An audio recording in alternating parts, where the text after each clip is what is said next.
সাইয়েদনা মুসা আলাইহিস সালাম তার চাচাতো ভাই কারুনকে বলেছিল সম্পদের যাকাত দাও, এ সম্পদ আল্লাহ দিয়েছে। কারণ বলে আল্লাহ দেয় না, ইন্নামা উতীতুহু আলা ইলমিন ইনদি, আমি আমার ইন্টেলেক্ট, আমার সৃজনশীলতা, আমার বুদ্ধিমত্তা খাটিয়ে সম্পদ উপার্জন করেছি, আমি যাকাত দিব না। মুসা আলাইহিস সালাম বললেন তাহলে আযাবের অপেক্ষা করো। কারণ বলল পারলে আযাব নিয়ে আসো।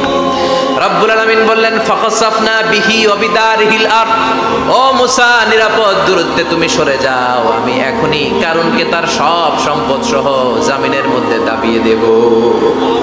কারণ তার সম্পদ সহ জামিনে দেবে যেতে লাগলো। আমি জায়গাটা নিজে দেখে এসেছি। মিশরের রাজধানী কায়রো থেকে 120 কিলো দূরে ফাইউম নামে একটা জেলা আছে, ওই জেলায় বাহিরা কারুন, কারণের সব সম্পত্তি আল্লাহ জামিনে দাবিয়ে দিয়েছে। হাঁটু পর্যন্ত দেবে যায়, সে ভেবেছে আমি বেঁচে যাব, কোমর পর্যন্ত দেবে গিয়েছে বেঁচে যাব, গলা পর্যন্ত যখন দেবে গিয়েছে আর বাঁচার সুযোগ নাই। কারণ কয় মুসা সব সম্পত্তি তোরে আর তোর আল্লাহরে দিয়ে দিলাম, আমারে বাঁচা, আমারে বাঁচা, আমি তওবা করলাম। তখন কি তওবার সময় আছে? কথা কর, বাদাল গারগারা, মালাকুল মাউত যখন দেখে ফেলবেন তখন তওবার সুযোগ আছে। ফেরাউনেরও একই দশা। লোহিত সাগরের পানি খেতে খেতে ফেরাউনের পেটটা যখন এত বড় হয়ে যায়, ফেরাউন হাত তুলে বলে আনা মিনাল মুসলিমিন, আমি মুসলমান। আমি, এটা কোরআনের আয়াত কিন্তু, আনা মিনাল মুসলিমিন, বনি ইসরাইলরা যে আল্লাহর উপর ঈমান এনেছে, আমিও ফেরাউন সেই আল্লাহর গোলাম। আল্লাহ বলে দ্য টাইম ইজ আপ, সময় শেষ, এখন তোমার ঈমান কবুল করা হবে। তার মানে বাদাল গারগারা তওবা কবুল হয় না। এই মৃত্যুর গড়গড়ানি আসার আগ পর্যন্ত চোখের পানি ছেড়ে যদি আল্লাহর কাছে ক্ষমা চান, জীবনের সব গুনাহ মাফ করে দিবে কে? শয়তান আল্লাহরে বলল, মাবুদ এত জান্নাত বানিয়ে কি লাভ, আপনার একটা বান্দারও জান্নাতে ঢুকাতে পারবেন না। আমারে বানিয়েছেন জাহান্নামী, আমি আমার সর্বোচ্চ চেষ্টা দিয়ে আপনার সবগুলা বান্দারে জামাতে জাহান্নামে নিয়ে একসাথে ঢুকবো, পারলে জাহান্নাম আরো কয়েকটা বাড়িয়ে বানান। আল্লাহ বললেন কেন কেন? শয়তান বলে লা আকুদান্না লাহুম সিরাতাকাল মুস্তাকিম, আপনার বান্দা জামাতে নামাজ পড়তে যেতে চাইবে, ওখান থেকে ধোকার ওয়াসওয়াসা দিয়ে আমি গানের কনসার্টে নিয়ে যাব। তাফসীর মাহফিলে কোরআন শুনতে যেতে চাইবে, ধোকা দিয়ে আমি মদের আড্ডাখানায় নিয়ে যাব। ওয়ালা তাজিদু আকসারাহুম শাকিরিন, একটারেও জান্নাতে ঢুকাতে পারবেন না। চ্যালেঞ্জ দিলাম। আল্লাহ বলল, শয়তান তুই আমারে চ্যালেঞ্জ দেস, আমি তো সব রাজার বড় রাজা, মহারাজা, আমার সাথে তো কেউ চ্যালেঞ্জ দিয়ে টিকতে পারে না। চিল্লা এখন ঠিক কিনা? শয়তান তুই চ্যালেঞ্জ দিলি, আমিও তোর চ্যালেঞ্জ দিলাম। ওয়া ইজ্জতি ওয়া জালালি ওয়া ইরতিফাই মাকানি, আমার ইজ্জতের কসম, আমার জালালিয়াতের কসম, আমার মহানত্বের কসম, আমার ক্ষমতা আর দাপটের কসম, আজীবন আমার বান্দা গুনাহ করবে, পাপ করবে, অন্যায় করবে, কোন এক তাফসীর মাহফিলে এসে চোখের পানি ছেড়ে যখন ক্ষমা চাইবে, আমি জীবনের সব গুনাহ মাফ করে দেব।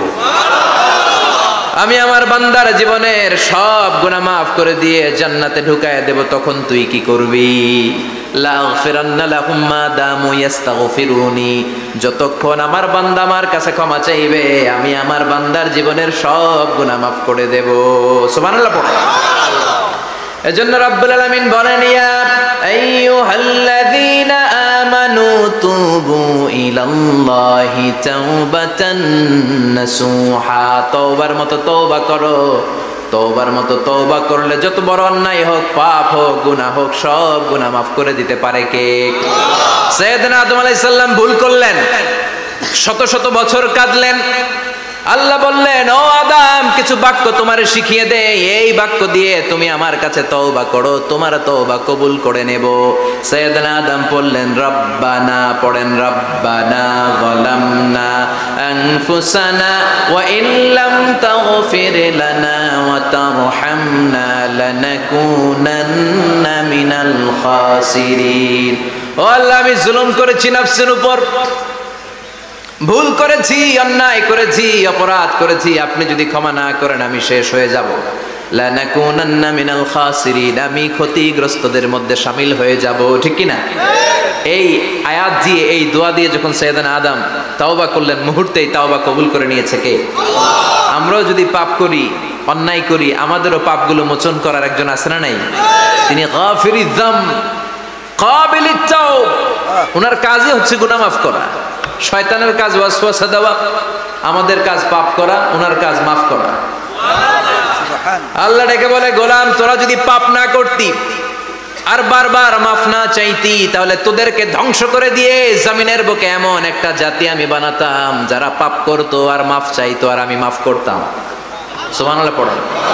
মাফ করতে আল্লাহর বড্ড ভাল লাগে, চোখের পানি দেখতে আল্লাহর বড্ড ভাল লাগে, কায়মনো বাক্যে কেউ দোয়া করছে এই দৃশ্য দেখতে আল্লাহর ভালো লাগে, চিল্লায় বলেন সুবহানাল্লাহ। এজন্য পাপ আমাদের যত বড় হোক আমাদের জন্য মাফ আছে না নাই? দুইটা সময়ে তাওবা কবুল হয় না। এক নাম্বার হলো বাদাল গারগারা, মালাকুল মাউতকে দেখে ফেলেছেন, রূহ ধরে টান দিবে, তখন তাওবা করলে কবুল হবে।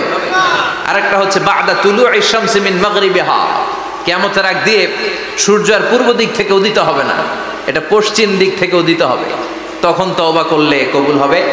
তখন তওবার দরজাকে বন্ধ করে দিয়েছে কে? আল্লাহ। এজন্য আমরা যে কোনো পাপই করি না কেন, পাপ হয়েই যেতে পারে, আশা হারানোর কারণ নাই। Never lose hope, never give up. মুমিন কখনো আশা হারায় না, মুমিন কখনো নিরাশ হয় না। মুমিনের আশা ভরসা একটা সত্তার উপরে, চিৎকার করে বলতে হবে তিনি কে? এজন্য পাপ হওয়ার সাথে সাথে আমরা তওবা করব কার কাছে? বিশ্বনবী বললেন কিছু কিছু কাজ আছে এগুলো হয়ে যাওয়ার পরে দেরি করা যায় না। এক নম্বরে নামাজের ওয়াক্ত হলে দেরি করা যায় না, ঠিক কিনা? সালাত কায়েম করো, সালাত কায়েম করো, হবে সম্মানী তুমি, হবে জান্নাতি তুমি, হবে সম্মানী তুমি, হবে জান্নাতি তুমি, দিবে কাল হাসরে শীতল ছায়া আর সে আজিম, রব্বিয়াল আলা রব্বিয়াল আযীম, রব্বিয়াল আলা রব্বিয়াল আযীম। সুবহানাল্লাহ পড়ো। নামাজের সময় হওয়া মাত্র দেরি নাই।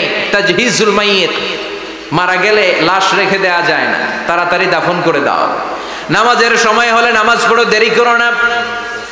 মানুষ মারা গেলে দাফন করতে দেরি করো না। বান্দা যদি পাপ করে ফেলে তওবা করতে দেরি করো। এজন্য পাপ করার সাথে সাথে তওবা করার দরকার আছে না নাই? এখন তওবা যে করব কোন সিস্টেমে করব? কোন সিস্টেমে? ভুল হওয়া মাত্রই আপনি অনুতপ্ত হয়ে চোখের পানি ছেড়ে আল্লাহর কাছে মাফ চান, আল্লাহর কাছে ক্ষমা চান, এটার নামই তওবা। আমাদের দেশে হুজুর আইনা তওবা পড়ায়, আছে না নাই? আনন্দপুরে এগুলা নাই, আছে না? ইমাম সাহেবরে নিয়ে আয়, খতিব সাহেবরে নিয়ে আয়, হাফেজ সাহেব হুজুরের নিয়ে আয়, তওবা পড়া না। তওবা পড়ানো লাগে না, আপনার নিজের তওবা আপনি নিজেই পড়বেন। আপনি অনুতপ্ত হয়ে চোখের পানি ছেড়ে আপনার আল্লাহরে ডাক দেন, ডাক দেয়া মাত্র তিনি সাড়া দেবে, চিল্লায় বলেন ঠিক কি না? ওলামা একরামরা তওবার 5টা শর্ত আরোপ করেছে। এই 5টা শর্তের আলোকে যদি তওবা করেন মুহূর্তের মধ্যেই তওবা কবুল করে নেবে কে? আল্লাহ। এক নাম্বার শর্ত হচ্ছে আল ইকরা, acknowledgement. You have to acknowledge that you are the great sinner in the world. এই পৃথিবীর সবচেয়ে বড় পাপী। 5টা শর্তের এক নাম্বার হচ্ছে আপনি স্বীকার জান, আল্লাহ আমার চেয়ে বড় পাপী আকাশের নিচে জমিনের উপরে দ্বিতীয়টা নাই। এমন কোনো পাপ নাই যে আমি করি নাই। আমার চেয়ে নাদান, আমার চেয়ে পিশাচ, আমার চেয়ে বড় পাপী দ্বিতীয়টা কেউ। অ্যাকনলেজ ইউর সিন, আপনি আপনার পাপগুলো স্বীকার করেন। নাম্বার 1। নাম্বার 2, আন-নাদাম, repentance. You have to be repentant for what you have committed from sins. যে পাপ করেছেন এই পাপের জন্য আপনি লজ্জিত হন।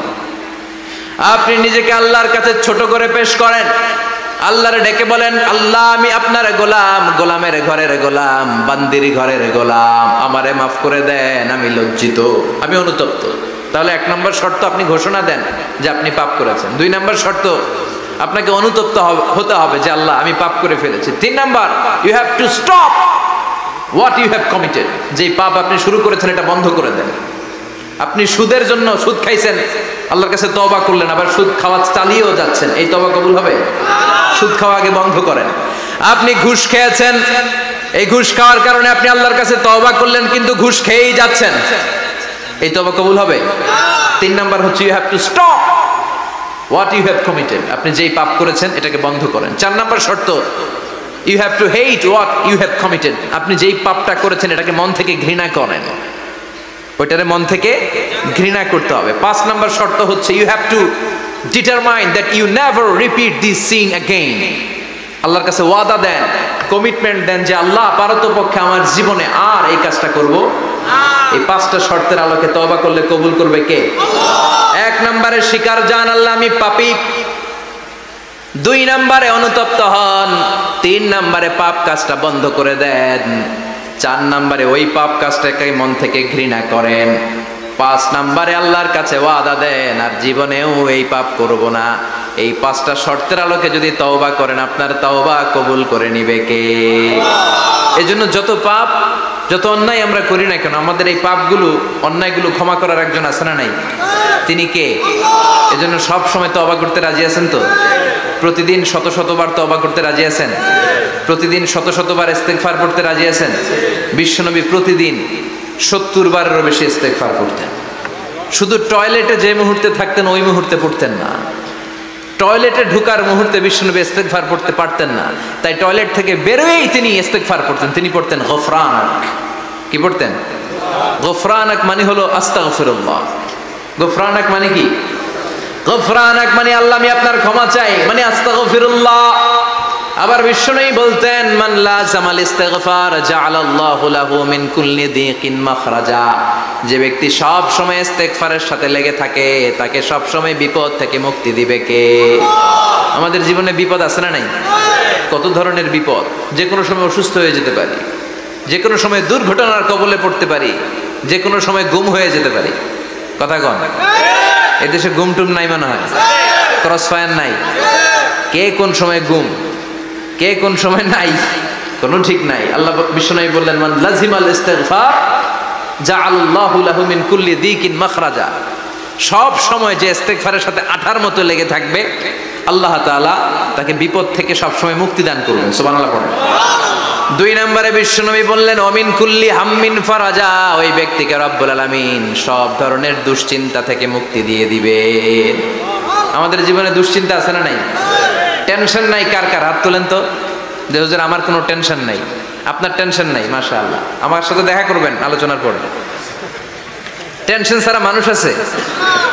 বাসার টেনশন, মরার টেনশন, কবরের টেনশন, ক্যারিয়ারের টেনশন, বিদ্যুৎ বিলের টেনশন, গ্যাসের বিলের টেনশন, বাড়ি ভাড়ার টেনশন আছে না নাই? বিশ্বনবী বললেন টেনশন ছাড়া মানুষ নেই। সব সময় আঠার মতো যে ইস্তেগফারের সাথে লেগে থাকবে তাকে টেনশন মুক্ত করে দিবে কে? 3 নাম্বার ওয়ারযুকহু মিন হাইসু লা ইয়াহতাসিব। এমন জায়গা থেকে আল্লাহ তাআলা রিজিকের ব্যবস্থা করে দিবেন সে কল্পনাও করতে পারবে না। আমি নিজে এটার প্রমাণ পেয়েছি। অনেক অনেক সময় আমি কল্পনাও করি নাই যে এখান থেকে আমার রিজিকের ব্যবস্থা হতে পারে। এমন পরিমাণে রিজিকের ব্যবস্থা এসেছে 2 হাতে নিয়েও কুলাতে পারি নাই।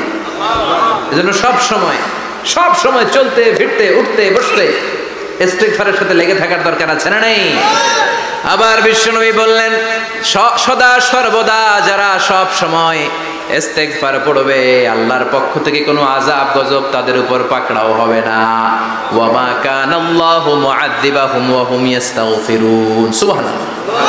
যতক্ষণ তুমি ইস্তেগফার পড়বে আল্লাহর পক্ষ থেকে প্রোটেকশন আছে না নাই? তাহলে 4টা জিনিস পেলেন। 1 নম্বরে বিপদ থেকে মুক্তি দিবে কে? টেনশন মুক্ত করে দিবে কে? রিজিকের ব্যবস্থা করে দিবে কে? আল্লাহর আযাব আর গজব থেকে আপনার হেফাজতে রাখবে কে? ইস্তেগফার পড়ার 5 নম্বর ফজিলত হচ্ছে সব সময় ইস্তেগফার করলে আপনি মুস্তাজাবুদ দাওয়া হয়ে যাবেন। কি হয়ে যাবেন? মানে দোয়া করলেই কবুল করবে কে? আল্লাহ। মুস্তাজাবুদ দাওয়া এই টার্মিনোলজি, এই পরিভাষাটা কি আজকে প্রথম শুনলেন? জি জি। খেয়াল রাখবেন, মুস্তাজাবুদ দাওয়া মানে এমন ব্যক্তি যেই ব্যক্তি দোয়া করতে দেরি কিন্তু দোয়া কবুল হতে দেরি হয়। হাত তুলে দোয়া করতে দেরি, মুহূর্তেই দোয়া কবুল করে নেয় কে? আল্লাহ। আপনি যদি সব সময় ইস্তেগফারের আমলটা করেন আপনারে মুস্তাজাবুদ দাওয়া বানিয়ে ফেলবে কে? আল্লাহ।